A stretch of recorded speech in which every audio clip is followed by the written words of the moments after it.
شاید بیشتر از من باهاش راحتی، شاید بیشتر از من باهات راحته. همش چشم راهم که شاید بیا. الان 24 ماه و چند ساعت. خودت وعده دادی، خودت پس زدی.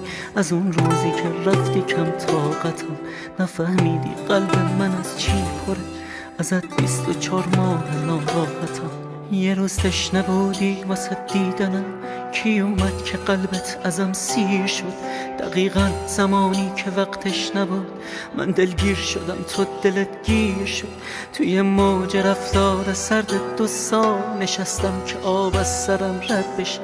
به من باشه که تا تهش تشنه میرم تا نزارم برات بد بشه.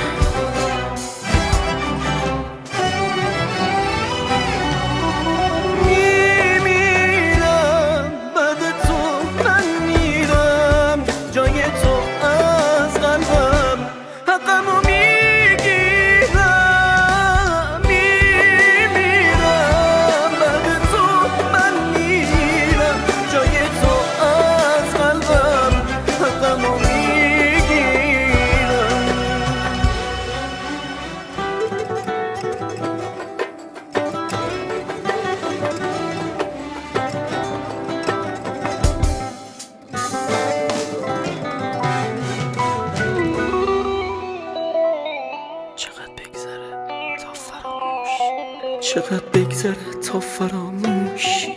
چقدر خواهشم از سرم بپره. سوالم ازت اینه، واضح بگو چقدر مهربونه چیش از من سره. منو قانعم کن گلم لاغه.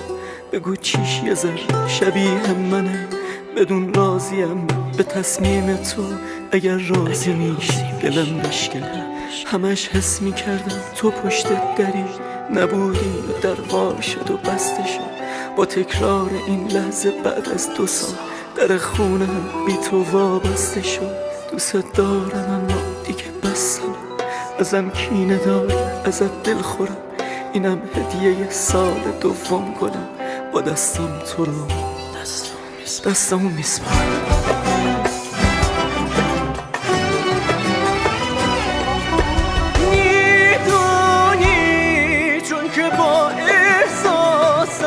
هرچی بدتر میشی بازم رو حساسم. بی تو من با خیالت هرشم. ای دل کم طاقت تو بکن نامستم.